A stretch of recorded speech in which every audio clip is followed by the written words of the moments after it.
специальная военная операция, как она проходит и почему вот было принято такое решение. Ну, вот, как я говорил в начале, решению о начале специальной военной операции предшествовало соглашение договора между Россией, договор был подписан о взаимном сотрудничестве с Донецкой и Луганской народной республиками.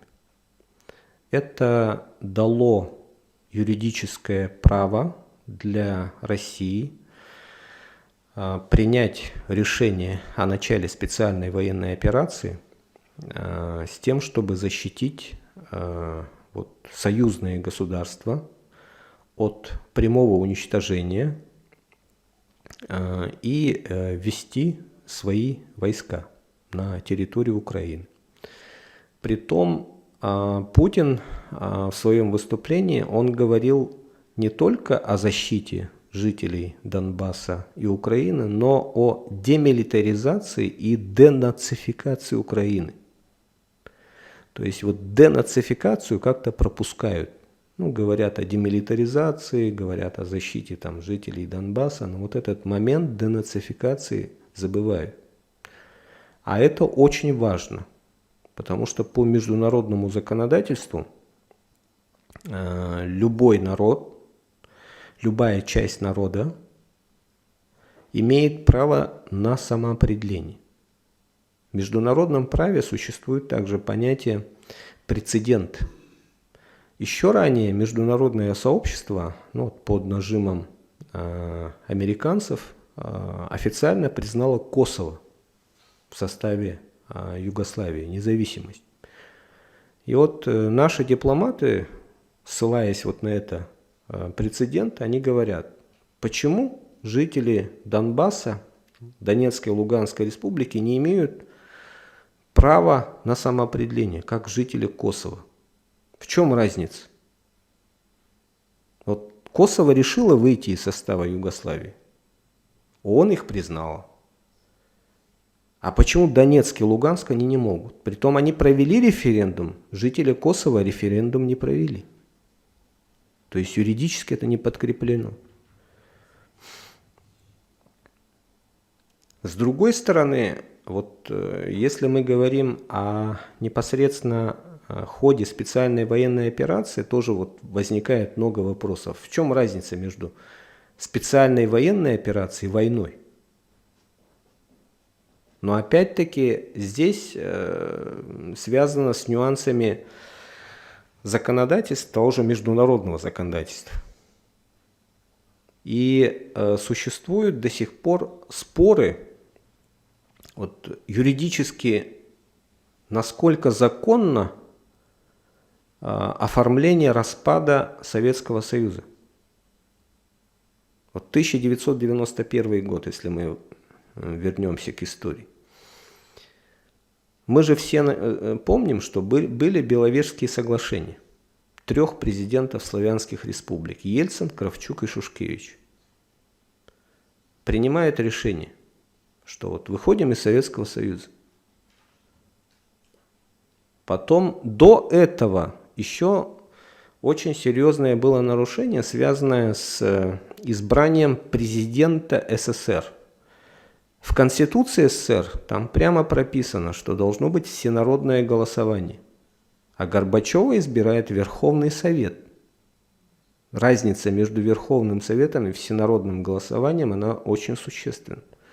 То есть получается, Горбачев-то нелегитимный президент. Но все вот эти вопросы, они подкрепляются наличием реальной силы. То есть мы видим последние годы, что американцы там продавливают на уровне международного сообщества ООН решения в свою пользу с помощью там откровенного шантажа, демагогии, но Россия по этому пути пойти не может. Ну и в силу того, что такого доминирования нет. С другой стороны, тоже возникает много вопросов. Почему Россия, вот многие там горячие головы говорят, нужно там уничтожить ковровые бомбардировки, как американцы, по центрам принятия решений, Киев там сравнять с землей. Но тот же Путин и другие вот наши военачальники понимают же, с другой стороны, это тоже наши люди в большинстве своем. Бывшие советские люди. И с этими людьми нам жить. Это не американцы, которые пришли там, разбомбили к чертовой матери Ирак, Сирию, там, Афганистан и уехали. Нам-то с этими людьми жить. И, соответственно, получается, принимается такое промежуточное решение. Нужно провести специальную военную операцию, не войну. Потому что формат специальной военной операции войны другой. Если война, это должна быть всеобщая мобилизация, миллионные вот толпы людей, а выдержит ли эта экономика России? Даже вот 300 тысяч, мы же помним в сентябре, с каким трудом частичная мобилизация прошла. И вот было принято такое промежуточное решение. И у нас, получается, скованы руки. Мы не можем, как американцы, там, ковровыми бомбардировками одномоментно уничтожить центр принятия решений и захватить эту страну. Конечно, были, нужно откровенно признать, ошибки. И сейчас вот наши власти тоже признают. И многие участники вот спецоперации, они говорят открыто, что вот в первые месяцы, дни, некоторые наши вот части, та же Росгвардия, они без всякого прикрытия по шоссе продвигались вглубь территории Украины. Потому что были негласные договоренности с украинской оппозицией, с тем же Виктором Медведчуком, который обещал сдать Украину. Но сейчас вот уже начинают озвучивать вот эти факты.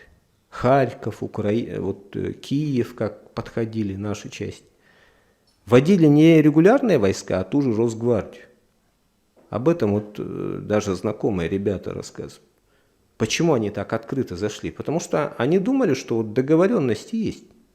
Мы без большой войны, это там, Украина перейдет. И поэтому, наверное, помните, что было на первых порах такое деление. Вот ВСУ и нацбаты. Дескать, вот там вот эти нацбаты несчастных ВСУшников заставляют воевать. И пытались отделить вот ВСУ и нацбат. Но с другой стороны, получается явная недооценка вот этой украинской пропаганды, того, что Украина очень долго последовательно к такому военным событиям готовилась, боевым действиям. И с другой стороны, переоценка сил вот украинской оппозиции. Обещать обещали, а обещания не выполнили. И мы забываем о том, что через зону так называемой антитеррористической операции за эти 8 лет, с 2014 года по 2022 год, прошло 600 тысяч человек со стороны Украины.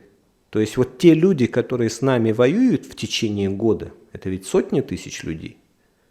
Это люди, которые уже имеют реальный боевой опыт.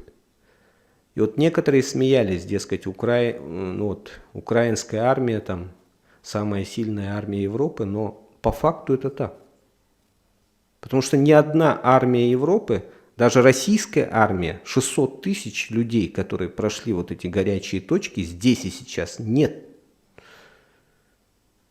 Их нет просто физически. В Сирии воевал ограниченный контингент. В Чечне тоже было не так много. И война современная, технологичная. И видим, что был фактор недооценки с нашей стороны, вот вмешательства Запада. И со стороны разведки, там, оружия, наемников, инструкторов. То есть там все всерьез идет. И вот техническое несовершенство нашей армии, там, связи, тоже проявляется, но оно постепенно исправляется. С помощью крови, к сожалению, Мы видим, что вот наши ребята тоже погибают, раненых тоже видим. Но это мера вынужденная, и по сути вот эта кровь, на этой крови будут создаваться уже вот новый мир вокруг нас, и новая государственность, и новая система ценностей. И та же вот либеральная модель, которую нам навязывали в течение последних 30 лет, она себя изжила. Потому что мы не можем жить по законам ВТО, мы не можем жить вот по западным понятиям толерантности. Об этом уже вот тот же президент заявил, что у нас есть своя система ценностей, что мы должны свою промышленность, сельское хозяйство поднимать, науку поднимать, свои самолеты строить, не чужие самолеты брать в аренду, а свои строить, что мы можем это делать. И вот происходит такая ломка, переоценка ценностей. И каждый человек вот, в современных условиях, он делает свой выбор. И мы должны понимать, что сейчас идет не война, какой мы видели с экранов телевизоров, вот Великая Отечественная война, когда вот миллионы людей на фронте воюют с оружием в руках. Сейчас идет гибридная война. То есть благодаря вот тем же средствам массовой информации, эта война уже в умах людей, в умах каждого человека. И каждый человек делает определенный выбор, на чьей он стороне. И этот выбор, он не делается такой незаметный. И никто над тобой не стоит.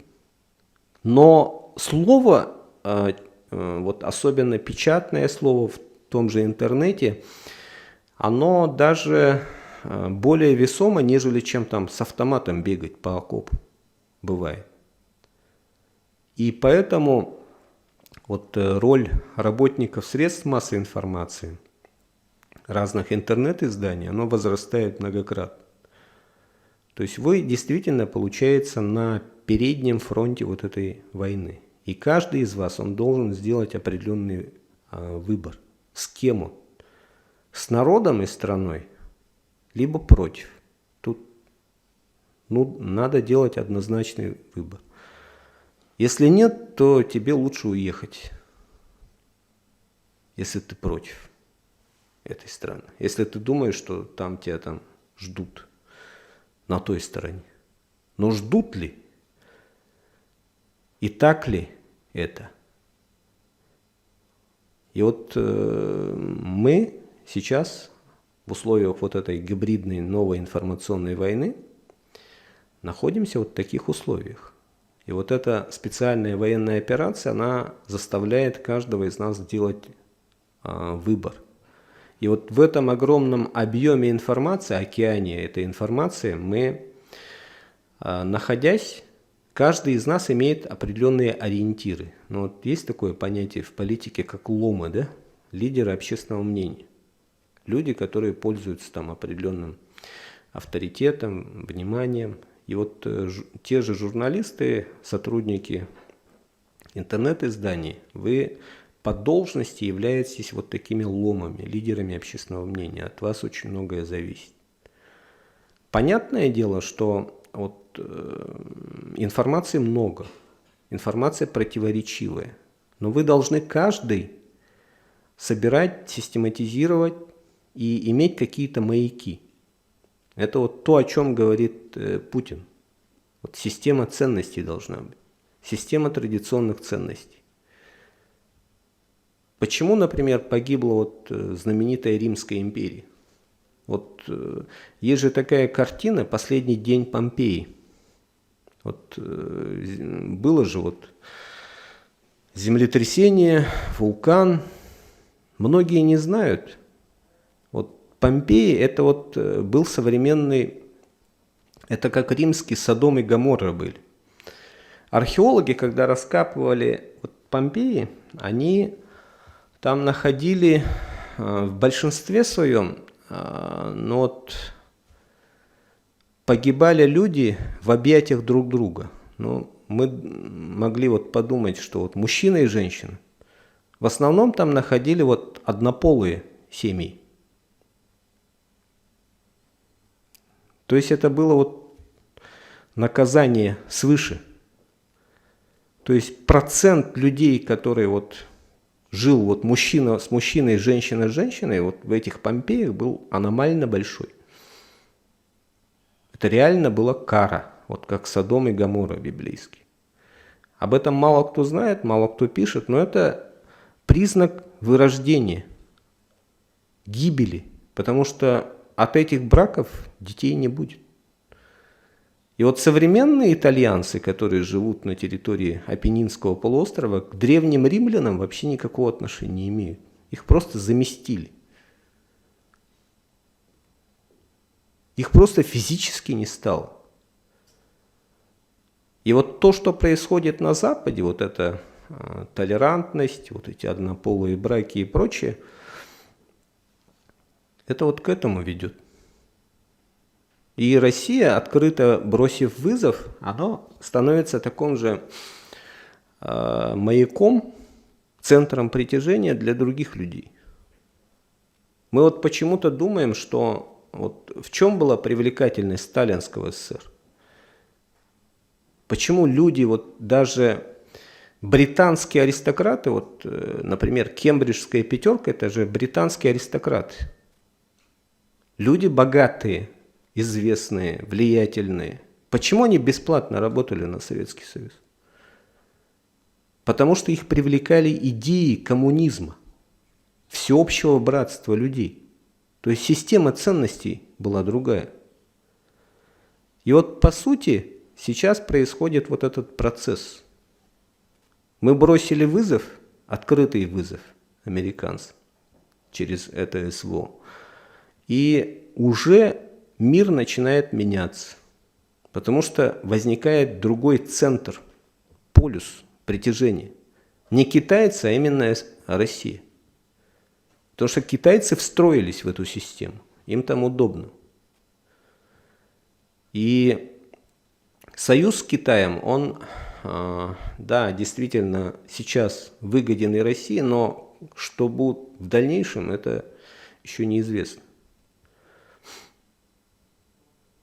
Но факт тот, что Россия становится одним из центров вот этого нового многополярного мира. И жить в нем, конечно, сложно, но интересно. И получается, с одной стороны, вот эта западная цивилизация, с другой стороны, Россия. И то, что там с другой стороны НАТО, не должно нас смущать. Мы же видим, что в Европе там министрами обороны женщин назначают, что у них нет вооружения, что нет людей, которые готовы воевать. Почему с помощью украинцев они воюют? Людей мотивированных нет, которые готовы воевать. Великобритания и США реальными сухопутными силами не располагают. Но вот бегство, например, вот этой хваленой частной военной компании «Моцарт» с Украины, оно показательно.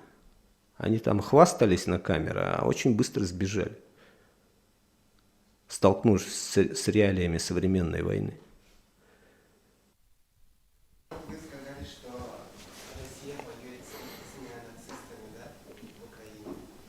Вот, в качестве примера очень часто берут батальон Азов, который, как утверждается, состоит из нацистов. Вот, в таком случае, если Россия борется с нацистами, то почему в самих вооруженных силах России существуют неонацистские группировки? Ну, например, Русич, там, Имперский легион, Русское национальное единство. Это же все ультраправые группировки.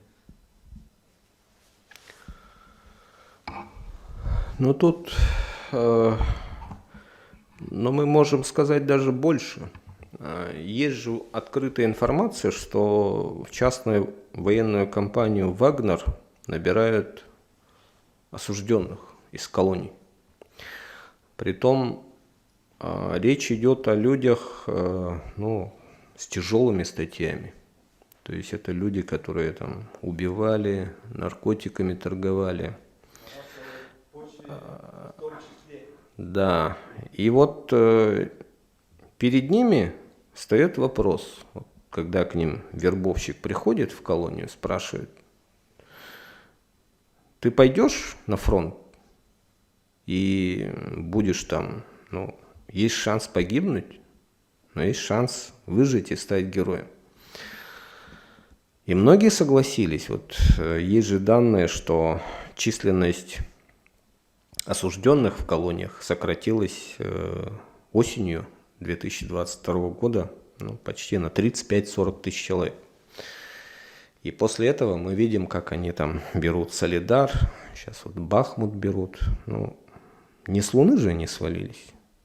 И есть действительно среди них люди таких радикальных взглядов, вот те же футбольные фанаты, там, отдельные формирования с нашей стороны. И вот получается, ребята, которые имеют, ну, люди там, с тяжелыми статьями, с такими радикальными взглядами, они идут на фронт, защищают Родину. С одной стороны, вот их как бы преступления, прегрешения, там, неправильные взгляды, с другой стороны, вот они своей жизнью жертвуют. Не я, не вы, а именно они. И вот тот же Пригожин, когда его спрашивают, основатель вот ЧВК «Вагнер», он говорит: один этот уголовник, на котором там несколько мокрых дел, он стоит, ну, как боец, солдат, лучше, нежели чем там 3-4 пацана, которых там мобилизовали, которые имеют, может, даже высшее образование. Потому что там, вот, во время реальных боевых действий, там другая система ценностей. Если не он, то кто пойдет? Вот тоже у него спрашивают, у того же Пригожина. Он открыто говорит: хорошо, мы не будем брать, тогда давайте своего сына, брата, мужа. Но кто-то должен же воевать. Вот, или вот этот бандит, убийца, там, нацист, или ты пойдешь. Ну какой выбор? А идти надо. Потому что если вот гипотетически предположить, что Россия проигрывает, то американцы те продиктуют. Деление России там, на 80 отдельных субъектов, армии не будет, границы общие, там, пусть даже Сахастан у тебя будет. Ну а как ты будешь защищать? Американцы к тебе придут и скажут: давай, это наш. Или китайцы придут. Вот на 3 миллиона квадратных километров 1 миллион человек. Как ты будешь защищать свою республику? Некоторые дурачки думают, что вот мы заживем как Эмират. Какие Эмираты? У нас расходы другие. У них нефть из-под земли бьет, им нефтепроводы не нужны. Не нужно забуриваться, миллиарды вкладывать. Поэтому сейчас вот вся вот эта шелуха, нацист, не нацист, радикал, не радикал, оно уходит на второй план. Одно из двух. Либо ты, либо тебя. Либо твою страну, либо ты врага победишь. Одно из двух. И вот эти прегрешения, они там решаются. Не нами. Это Всевышний там определит. Кто прав, кто виноват. Человеческий суд это не определяет. А то, что со стороны их, там мотивированные люди идут, да, это отрицать нельзя. Тот же Пригожин же говорит, ЧВК «Вагнер», они не уходят, они бьются, говорит, реально. Не то, что вот эти наши военкоры бегут, там, разбегаются, то да сё, как будто все уже. Люди, которые вот непосредственно на фронте вот сталкиваются, он говорит, они мотивированы, они бьются, они молодцы. Но почему это происходит? Вот еще такой момент люди недопонимают. Потому что и с той стороны, вот генерал, офицер, это же Советский Союз. Это наши военные училища и наши же советские люди. Почему они такие упертые? Получается, нас-то столкнули и стравили. Украинцы-то это, по сути, получается, переделанные русские. И вот этот внутренний конфликт, вот эта гражданская война, это, по сути, гражданская война между двумя частями этого вот большого русского мира. А американцы стоят в стороне, они потирают ручки. Им выгодно. И сейчас вот этот глобальный передел мира, он для них почему выгоден? Они продают свое оружие. Это бизнес для них. И почему, например, Первая мировая война произошла, Вторая мировая война, и одновременно Соединенные Штаты Америки поднимаются? Потому что вот этот передел мира кто-то ведь организует. Или вы думаете, что вот нищий ефрейтор Гитлер, он сам по себе поднялся? Кто ему помогал-то? Вот только сейчас тот же Путин начинает говорить правду о Великой Отечественной войне. Что против нас воевала не Германия, это был коллективный Запад. Что Гитлера финансировали американские и английские банкиры. Они воевали против нас. То, что они по ленд-лизу нам давали, это крохи. И за золото они продавали втридорого.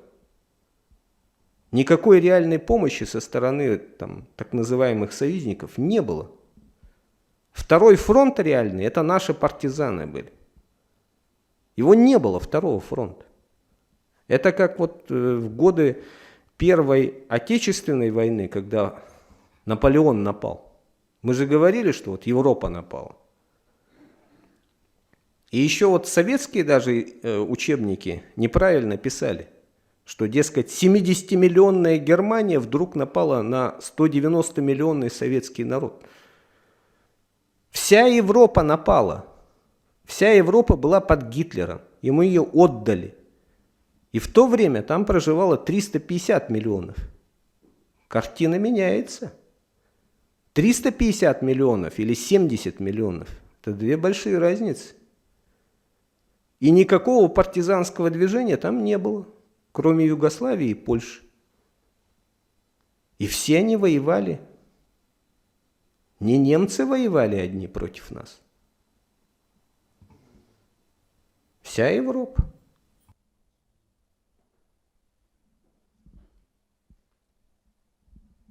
Вот вы сказали, да, что Запад хочет как-то распотрошить Россию, поделить на несколько мелких государств. Но почему она этого не сделала еще в 90-е, когда страна была в упадке сильном? Такие попытки были, но они тогда не смогли это сделать. Во многом благодаря таким людям, как наш первый президент, например, Михаил Ефимович Николаев, Ментимир Шаймиев, Муртаза Рахимов. В начале 90-х годов вот такой план реализовывался. Уже организовывали Уральскую республику, Дальневосточную республику, Казачью республику. Россию уже делили. А вот в 92 году вот руководители национальных республик, они настояли, что приняли федеративный договор в 92 году. И только потом, в 93 году, приняли Конституцию. И американцы, они думали, что могут контролировать нас. И постепенно вот как бы спустили на тормозах, допустили назначение Путина в 2000 году. И вот постепенно Россия усиливалась и вот уже спустя там, определенное количество времени бросила открытый вызов. Но американцы надеялись вот на то, что у них сохраняются люди, агенты влияния.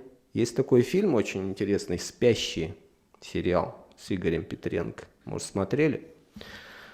Так вот, там очень хорошо раскрыт механизм влияния западных спецслужб на современную Россию. Особенно с помощью средств массовой информации. Очень хорошо там показано.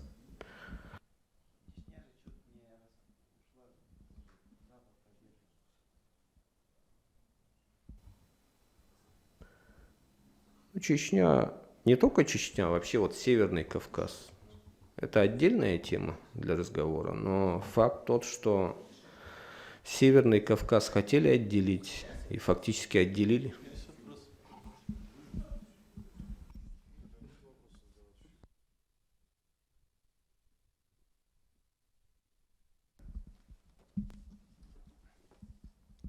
Так, у меня, ну, по идее, много вопросов, но два скажу, да. Как вы думаете, сколько лет, десятилетий нам понадобится, да, чтобы выполнить вторую, вот, ну, на мой взгляд, важнейшую задачу, да, по денацификации, да? Как можно 40 миллионов человек денацифицировать, да? Денацифицировать. Вот как показал ход тот самой истории, ну вот самые последние события с леопардами там и так далее, до людей дошло, что даже немцев денацифицировать никак не получилось все равно в 1945 году. Это первый вопрос. И второй. Как вы оцениваете степень вины, там, не знаю, да, нашей российской так называемой элиты, верхушки, правителей, чиновников, самого президента, да, что вот, как вы в своей лекции сказали, 30 лет нам вдалбливали либеральные ценности, ну, из них получается 20 с лишним, и Владимир Владимирович со своим окружением вдалбливали, и вот как этот самый итог мы получили в последних числах сентября, в начале октября такой штурм границ Казахстана там и Грузии. Ну, вот так вот два вопроса. Ну, на первый вопрос, конечно, никто вам ответа не даст, но вот мое личное мнение, что демилитаризация при нормальном проведении спецоперации может быть относительно быстрой, а денацификация действительно процесс очень сложный и длительный. Это затянется на десятки лет. Обольщаться, я думаю, не стоит. Слишком сильно и активно в течение 30 с лишним лет их обрабатывали, серьезные ресурсы вкладывали, и это процесс денацификации будет очень длительный.